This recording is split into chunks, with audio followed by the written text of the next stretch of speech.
Ayan, so it's been a while and bubuhayin ko ulit tong Entrep Talk kasi nakikita ko na sa dami ng mga pinagdadaanan natin na MSMEs, medyo kailangan ulit nating buhayin tong Entrep Talk di ba nagtutulungan kasi tayo rito, we give advice to each other, we share our experiences to each other, and maganda rin na masimulan ulit natin tong Entrep Talk. And siguro ang magiging topic ko ngayon ay anong nangyayari sa buhay ni Entrep Talk ngayon ni Sir Dean, di ba? Kasi there was a time na napaka-active natin and then bigla tayong naglaylo.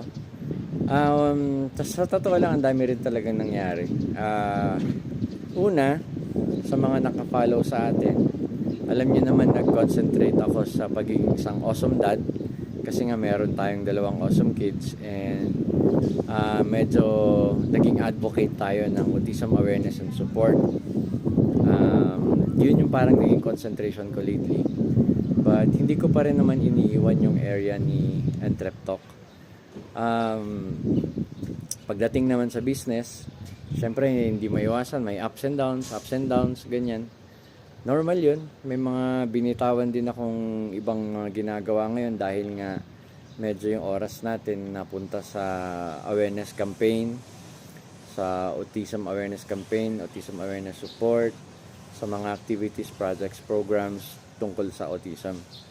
So, medyo nagbawas ako ng mga pinagkakabisihan. Although, andyan pa rin yung mga drama natin, yung pagiging errand boy, yung mga ganyan, yung paggawa ng mga handcrafted materials, at mga hand paint shirts, ganyan, yung pagtitrain as a resource speaker, andyan pa rin naman yun. Yun nga lang, binabalanse ko na lang yung oras kasi nga meron na tayong cause, yun yung autism cause. Okay?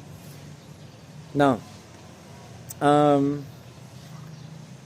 that being said, ito yung gusto ko maging topic ngayon for starters is yung group of friends. Ganyan. Yung sinasabi nila na tell me who you are and I will tell you who you are. Alam niyo, totoo yun. Yung circle mo kasi magdi-determine kung saan ka, kung ano ka ngayon. Yun. Ang tagal kong na-realize ito hanggang nung nakita ko na mag-isa ko na lang. Ang hirap pala pag wala kang support system din as an entrepreneur. Diba? Kung ang tropa mo, yung mga kasama mo ngayon ay all struggling. Lahat nag-struggle sa business, lahat nagjo-join sa mga maliliit na tiyanggihan, sa trade fairs and all, and then hirap silang palabasin yung rent, hirap bayaran yung salary ng mga tao. Then, most probably, ganun din po kayo. Ganun din yung situation ninyo. Kasi nga, kung ano yung circle mo, it will determine kung ano rin yung success rate mo. Nung una, parang alam ko yung concept, pero nung naranasan ko parang, tama naman yun, di ba? For example din, kung ikaw ay nasa mundo ng real estate, kayo ay mga maglulupa o nagbebenta ng lupa, bakit yung lifestyle ng mga nagbebenta ng lupa medyo angat, medyo okay, di ba? Or depende siguro sa grupo, depende sa company, kung nasaan siya. Pero makikita mo, okay sila, di ba? So, isa pa yan, yung circle na ginagalawan. Pag yung circle na ginagalawan ay puro mga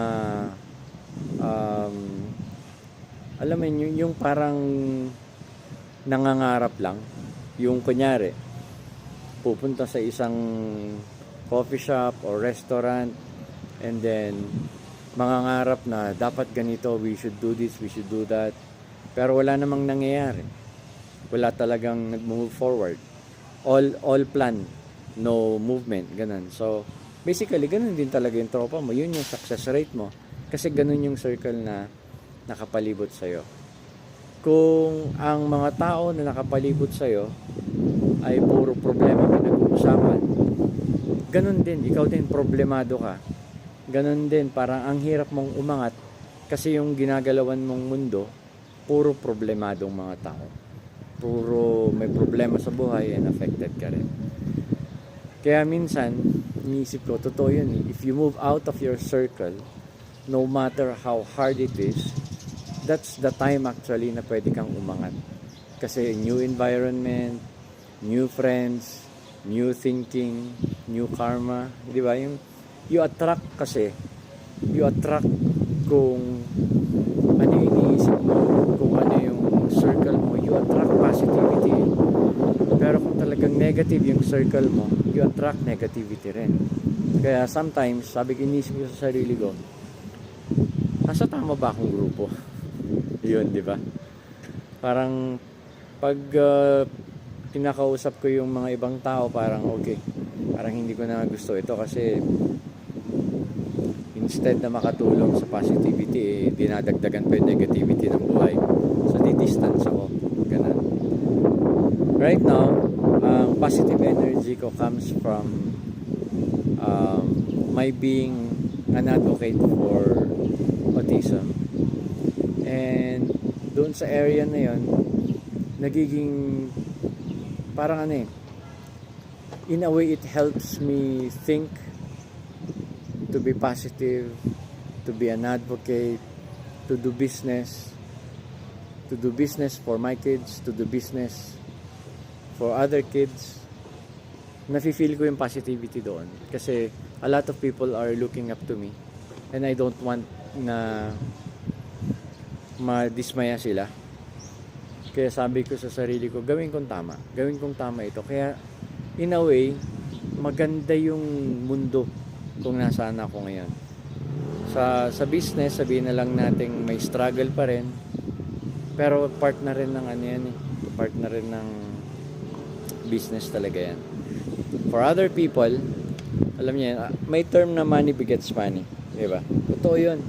You need money to earn money. And we will be interviewing people who are successful din talaga. And tignan natin yung insights nila, yung wisdom nila, kung paano naman makatulong sa atin. Eto yun, yung circle natin, gawin nating positive, di ba? Right now, I have really no circle sa loob ng entrepreneurship. I know some people, yeah. Pero yung, kumbaga yung dati na parang ginagawa namin sa Manila na meron kaming once a week na breakfast meetings, breakfast talks, mga ganyan. Wala akong ganun dito ngayon. We just join multiple trade fairs din, ganyan. Pero makita mo nga talaga, parang ako mismo, parang ayoko na yung mundo na yun kasi I've seen a lot of ups and downs dun sa area na yun and I've learned a lot already. And syempre, mga learnings na yun, sa amin na lang.